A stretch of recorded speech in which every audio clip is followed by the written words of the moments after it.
آپ نے ابو جہل کا نام تو سنا ہوگا، ان کے بیٹے حضرت اکرمہ مسلمان ہو گئے فتح مکہ کے موقع پر. اور کیسے مسلمان ہوئے؟ اللہ اکبر.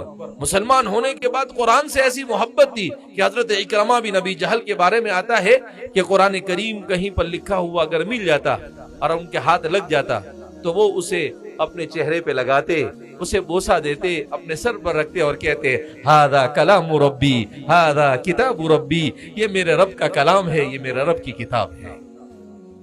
کس کے بیٹے ہیں؟ ابو جہل کے. مگر اسلام لائے تو اللہ سے اور اللہ کے کلام سے کیسی محبت کر رہے کہ ان کا قرآن کے ساتھ محبت کرنا یہ تاریخ کے اندر میں ایسا ثبت ہو گیا کہ آج 1400 سال کے بعد بھی ہم ان کا تذکرہ کر رہے ہیں. ابو جہل کا نام لیا جاوے تو کوئی اس کے اوپر دعا بھیجتا ہے؟ نہیں بھیجتا ہے. لیکن انہوں نے ایمان لایا، اپنے ایمان کی فکر کی، اپنی جان بھی اللہ کے راستے میں شہادت کے طور پر پیش کر دیا. تو اللہ رب العزت نے قیامت تک کے ایسا نظام بنا دیا کہ جب بھی ان کا نام آئے گا تو کہیں گے اکرمہ ابن ابی جہل رضی اللہ عنہ وارضاہ، اللہ ان سے راضی ہو جائے اور وہ اللہ سے راضی ہو جائے.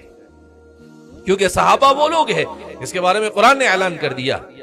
کیا اعلان کر دیا؟ رضی اللہ عنہم ورضوا عنہ، اللہ ان سے راضی ہو گیا اور وہ اللہ سے راضی ہو گئے. لہذا اس بنا پر ہم خود بھی اپنے آپ کو دین سے وابستہ کریں، اپنی اولاد کی بھی دین اور ایمان کی فکر کرے. جو اللہ نے مجھے اور آپ کو ایمان دیا ہے، یہ ایمان ضروری نہیں ہے کہ موت تک ہمارے ساتھ آئے. نہیں، اگر ہم اعمال کریں گے، اگر ہم دین کو سیکھیں گے، اگر ہمارے اخلاق اچھے ہوں گے تو یہ موت تک ہمارے ساتھ آئے گا، اور موت کے بعد ہمیں قبر میں، حشر میں، نشر میں، میزان میں، ہر جگہ پر ہمارے کام آئے گا.